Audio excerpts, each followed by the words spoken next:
요 분은 자기 집은 20억으로 생각할 수도 있어요. 그럼 어떻게 돼요? 이럴 때 싸움이 나죠.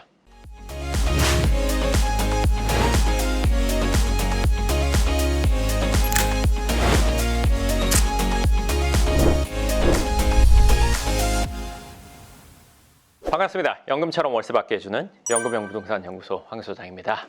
오늘은 본격적인 얘기를 하기 전에 이전 영상에서 제가 저를 좋아하시고 내지는 응원하시는 분들은 좋아요, 영상에 좋아요 눌러달라고 그렇게 얘기한 적이 있었는데 생각보다 많은 분들이 눌러주셔서 참 그 영상에 가끔 저 보거든요. 리스트 보면서 그 영상에 그 좋아요 수를 보면서 저 혼자 좋아하고 있었습니다. 그러니까 그 외 영상들에는 뭐 내용이게 되겠죠. 뭐 그게 좋은 분들은 눌렀을 건데 그때 말했던 그 영상에서는 제 얘기를 듣고 누르신 거니까 이렇게 많은 분들이 저를 응원하시고 좋아하시는구나 이렇게 생각을 하게 되니까 뭔가 이게 뒤가 든든한 느낌이랄까? 그런 게 들더라고요. 그래서 오늘 하고 싶은 얘기 먼저 저를 좋아하시거나 응원하시는 분들은 이번 영상에도 좋아요 버튼 눌러주시면 제가 또 이렇게 많은 분들이 저를 응원하시는구나 생각하고 또 든든하게 생각하면서 앞으로도 꾸준히 영상을 업로드 하도록 하겠습니다. 그리고 하나 더 얘기해 드린다면 영상을 찍으시는 많은 분들이 이 정도 했으면 좀 더 멋있는 뭔가 세트나 아니면 더 좋은 영상미를 위해서 편집이나 이런 것들을 생각해서 하실 텐데 저는 사실은 그렇지 못하잖아요. 이게 제 사무실이고 기껏 바꾼 거라 봤자 원래 이 앞에서 찍었던 거를 이제 이쪽으로 앵글을 바꾼 거 내지는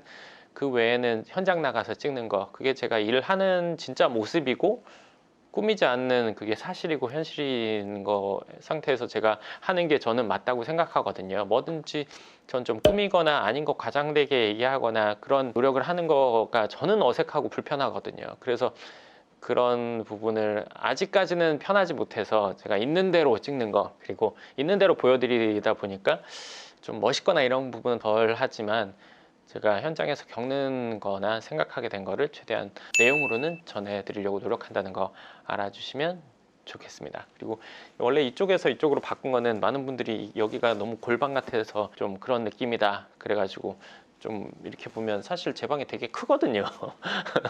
다 못 보여드려서 좀 아쉽긴 하지만 방이 크고 멋있는 게 무슨 중요한 거겠어요. 저는 그렇게 생각하거든요. 그러니까 여기서 찍어서 골방 같으면 그게 무슨 상관이냐 이거죠. 내용만 제대로 되고 정말 맞는 얘기를 전해드리면 되는 거지 그렇지 않고 그럴싸만 보이면 그게 뭔 의미겠어요. 그래서 뭐 그런 거고요. 네, 하여간 오늘 본격적인 내용 정의 얘기는 여기까지 하고요. 네, 지금부터 얘기해드릴 얘기는 뭐냐면 요즘에 건물 살려는 분들 지금 2021년 8월이에요. 건물 살려는 분들이 올해 엄청 많이 늘었어요. 그리고 가격 자체가 엄청 많이 높아졌죠. 그러다 보니까 예전에 건물을 살 수 있는 금액과 지금 살 수 있는 금액이 훨씬 차이가 많이 나요. 실제 현금 보유를 과거보다는 훨씬 더 많이 해요. 2배 이상 돼야 돼요. 솔직히 말해서 강남에서 지금 현금 20억 미만으로 건물 내가 단독 건물 산다?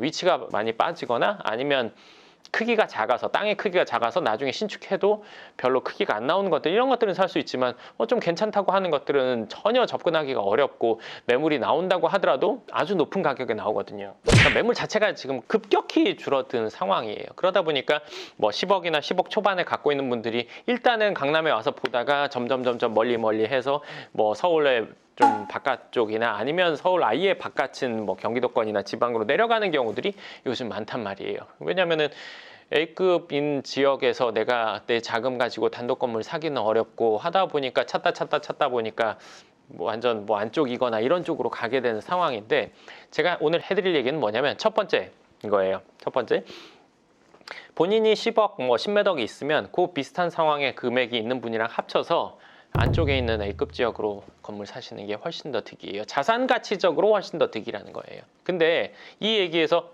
그러면 그 정도 금액 있는 사람 내 주변에는 있긴 있는데 마음이 잘 안 맞아. 내지는 그런 금액이 있는 사람이 내 주위엔 없어 하시는 분들이 있을 거예요. 있지만 마음이 안 맞거나 아니면 없어서 그런 상황을 만들기 힘든 분들이 있을 거란 말이에요. 근데 그런 상황인 분들이 저희 연금형 부동산 연구소에는 많이 찾아와요. 내가 있는 금액으로 단독 건물을 강남에서 사기는 어렵지만 강남에 뭔가를 사고 싶어 하는 분들 그냥 있는 대로 얘기해드리면 20억 미만 10억 한 초중반 이 정도 되겠네요. 10억 초중반의 금액으로 강남에 사고 싶어 하는데 다른 지역에 사기는 그렇고 강남에 사고 싶은데 강남에서 사기는 극히 드문 분들, 뭐 10억 정도 되는 금액, 그런 상황인 분들이 많이 오시거든요. 근데 또 이게 강남뿐만 아니라 전국적으로 건물 가격이 많이 올라서 10억으로 정말 이거 괜찮다 하는 건물을 사기는 극히 어려워졌어요, 현재는.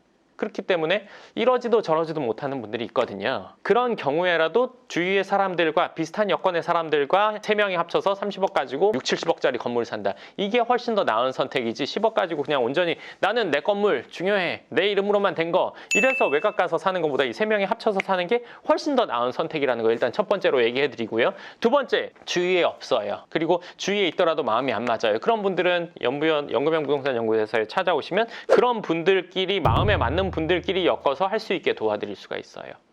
그러면 기승전 연구연의 연구명 부동산 연구소 오라는 얘기냐, 10억 갖고 오라는 얘기냐? 맞아요. 근데 세 번째 얘기 중요해요.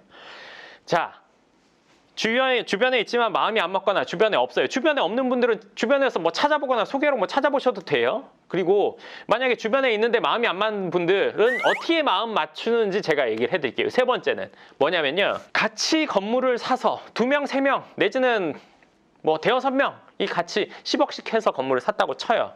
그러면 마음 맞지 않아서 문제 생기지 않을까 생각해서 그런 것들을 아예 배제하시는 분들이 있는데, 그거는 어떻게 마음 맞추는지 오늘 얘기해 드릴게요. 사실 이거 영상 보시는 분들 중에 주위에 있는 분들과 해보고 싶은데 그냥 했다가는 나중에 문제 생기는 경우도 있으니까 그런 분들을 위해서 한다고 하고 얘기해 드리면, 첫 번째, 돈을 모아서 건물을 살 때는요, 뭐 3명이라고 칠게요. 3명 중에 반드시 1명은 어느 정도 알아야 돼요. 건물 사는 거에 대해서. 기본적으로 알아야 돼요. 왜? 모르면 셋 다 우왕좌왕돼서 진행이 안 돼요.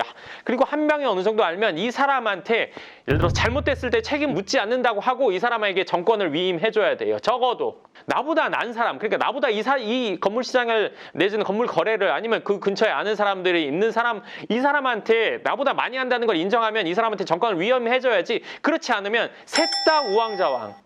아시죠? 사공이 많으면 배가 산으로 가요. 돈을 합치더라도 3명이 나도 한번 가서 봐야지, 쟤도 한번 가서 봐야지, 쟤도 한번 가서 봐야지, 이렇게 돼버리면 진행이 안 돼요. 1명에게 그 권리를 몰아줘야 돼요. 이 사람이 결정하고 판단하고 진행할 수 있도록 해줘야 돼요. 그래야 일이 진행돼요. 첫 번째, 한 사람에게 그 결정권을 몰아주라는 거. 두 번째, 건물을 사게 되면요, 이거는 사기 전에 먼저 협의를 해야 되는데, 그 협의해야 될 내용 뭐냐? 보유기간 협의를 해야 돼요. 우리가 이걸 사서 5년이면 5년, 10년이면 10년을 보유하는 걸 기본으로 한다라는 그 룰이 정해져야 돼요. 몇 년 보유를 반드시 정해야 돼요. 몇 년 보유 후 그 보유 기간이 됐을 때는 3명이서 보유할지 매각할지 투표해서 많은 쪽의 판단을 따른다. 2명이 뭐 매도, 1명이 보유하면 이건 매도, 뭐 보유, 뭐 이거를 정해야 돼요. 그래야지. 그 기간을 정해놓지 않으면 이거는 예를 들어 중간에 한 사람이 돈이 필요해 어쩌고저쩌고 빠지고 싶으면 이거 100% 불화예요. 100% 불화예요. 그렇기 때문에 최소 보유 기간을 정해놔야 돼요. 자, 그리고 보유 기간이 끝난 그 시점에, 도래한 시점에 이거를 더 지속적으로 보유할지 내지는 매각할지를 이 세 사람의 투표로 정한다. 매각이 2, 보유가 2, 이거에 따라서 할지, 아니면 3명이 만장일치 해야 된다고 할지, 뭐 5명이지면 그거는 사람 숫자에 따라 달라요. 제가 진행할 때는 이건 사람 숫자에 따라 다르게 하니까 그거를 정해야 되고, 그리고 또 하나, 여기에서 매각이 되겠으면 그냥 매각해서 나누는 거고, 보유가 되면 보유 이 다음번에 최소 기간도 맨 처음에 정해놔야 돼요. 우리가 처음에는 10년 하고 그 뒤부터 보유하는 기간은 5년씩 늘린다. 아니면 10년 하고 그 뒤에도 10년씩 한다. 이거를 정해놔야 돼요. 보유 기간의 연장 기간을 정해놔야 돼요. 그리고 두 번째, 보유 기간 동안 세 명일 때 1명이 꼭 매각을 하고 현금을 필요할 상황이 벌어질 수도 있잖아요. 그렇죠? 그런데 그랬을 때 어떻게 할지를 정해야 돼요. 우리가 최소 보유기간 하기로 했는데 한 5년 됐어요. 5년 됐는데 한 사람이 돈이 필요하대요. 팔았으면 좋겠대요. 이거 룰, 야 우리 10년이니까 그런 거 없어. 그럼 이 사람도 곤란하거든요. 그러면 자기가 예를 들어 정말 어려워져서 그 지분에 대해서 경매가 들어오거나 어쩌고저쩌고 할 수가 있겠죠. 그러면 요 두 분도 불편할 수밖에 없어요. 왜냐면 그런 거 일부러 들어가서 알박기식으로 하는 분도 있단 말이에요. 경매를 통해서. 그러면 10년을 했으니까 이 두 분은 안 팔고 싶고 하고 한 번 사람은 팔고 싶어 하면 이분은 어찌됐건 저찌됐건 상황이 여의치 않으니까 매각하고 싶을 거 아니에요. 이럴 때 이 사람의 지분을 어떻게 정리를 하느냐, 이 룰을 정해야 되는데, 일단 첫 번째, 이분이 누군가한테 매각할 수도 있겠죠. 개인이 알아서. 아니면 이 두 사람이 이 분의 지분을 매입할 수도 있어요. 근데 생각해 보세요. 이 두 사람이 이분의 지분을 매입할 때는 뭐가 문제가 되냐? 가격이 문제가 돼요. 예를 들어서 이 건물 30억 주고 샀다고 칠게요. 처음에. 그럼 10억씩 넣었다고 보면 시간이 지나서 이 두 사람은 이분의 지분을 15억으로 생각할 수도 있고 요 분은 자기 지분 20억으로 생각할 수도 있어요. 그럼 어떻게 돼요? 이럴 때 싸움이 나죠. 그렇기 때문에 이 금액을 정하는 룰을 정해야 돼요. 예를 들면 감정평가사 5곳에 의뢰해서 높은 가격, 제일 높은 가격과 제일 낮은 가격을 빼고 나머지 금액의 중간 가격, 그리고 인근 부동산의 10곳을 조사해서 맨 위, 맨 아래 가격을 뺀 가격들의 중간값, 그리고 아까 말한 감정평가해서 그 중간값과 합해서 나눈다. 이 금액을 기준으로 해서 이분의 지분 금액을 판단한다. 그리고 이 지분 금액을 이 두 사람이 인수한다. 5대5로 인수한다. 그거는 이제 뭐 상황에 따라서 우선순위를 둘 수도 있고 아니면 동등하게 할 수도 있고 한 명이 포기하면 나머지가 다 사게 해줄 수도 있고, 그거에 대해서 먼저 해야 돼요. 물론 이 두 사람이 사고 싶어 하지 않는다면 이분은 뭐 그냥 곤란할 수밖에 없는데, 이 두 분이 그걸 인정하고 사면 오케이. 그리고 안 사면 근데 이분들이 아마 사는 경우가 더 클 거예요. 그리고 금액을 이렇게 정확하게 판단을 한다면 이분도 크게 불만, 물론 내가 갖고 있는 것 더 높은 가격을 쳐준다면은 좋겠지만, 그래도 이 정도의 그 방식으로 한다면 크게 이게 정말 잘못됐다고 판단하기는 어려울 거예요. 그렇기 때문에 이런 방식으로 인수를 하거나 아니면 이분의 얘기를 들어주면서 뭔가 이분들에게 뭔가 득이 있어야겠죠. 그리고 하나 까먹은 게 있네, 이제 보니까.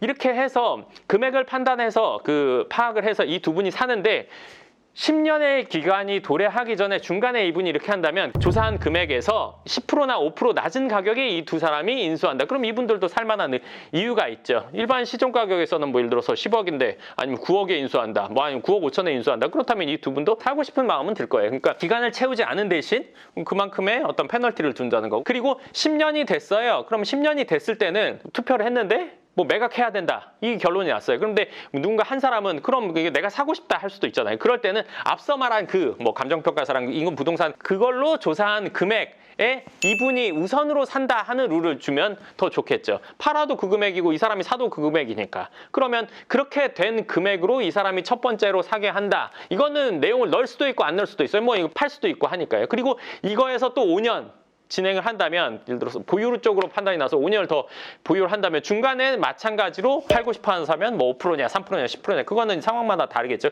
그만큼 페널티를 주고 나머지 사람이 인수하게 한다. 이 전체적인 내용을 넣으면 사기 전에 누군가 한 사람이 전체적으로 주도해서 이 사람에게 주도권을 갖게 해주고 건물 매입하고, 이 상황을 만들기 전에 우리가 앞서 말한 지금 이 전체적인 상황을 서로 협의를 하고 공증을 해놓고, 그리고 이 사람이 사고 나서는 그 뒤에는 큰 문제가 없을 거예요. 제가 말한 이런 내용들을 다 협의를 해서 공증을 해놓고 진행을 한다면 그 외에 문제 일어나기는 건물의 하자라든지 어쩌고저쩌고 이런 것들은 십시일반으로 하면 되는 거니까 이것만 합의를 하면 큰 문제는 없을 거예요.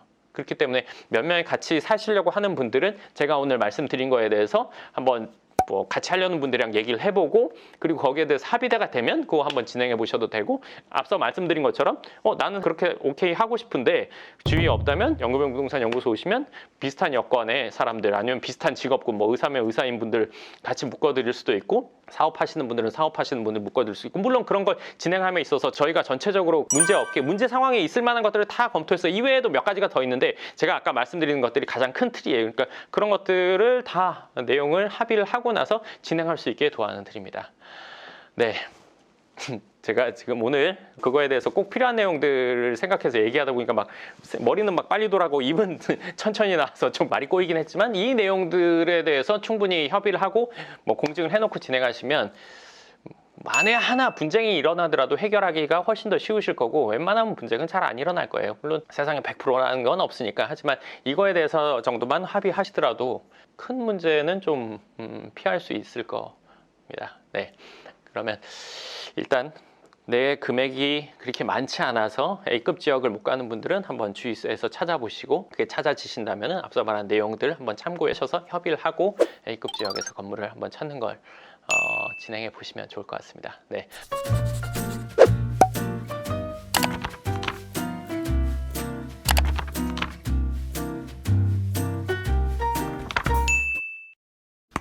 오늘 내용은 여기까지고요.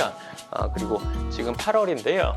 2021년 8월인데 8월 말이나 9월 초쯤에 제가 이번에 집필한 강남의 꼬마 빌딩을 사라라는 책이 나옵니다. 근데 그 책의 초판본, 제가 막 워드로 쳐놓은 그 초판본의 일부를 샘플북으로 무료로 볼 수 있게 연금형 부동산 연구소 네이버 카페에서 보내드리고 있거든요. 그러니까 그 내용이 궁금하신 분들은 가입하셔서 신청하시면 무료로 샘플북 받아서 보실 수 있을 겁니다. 네.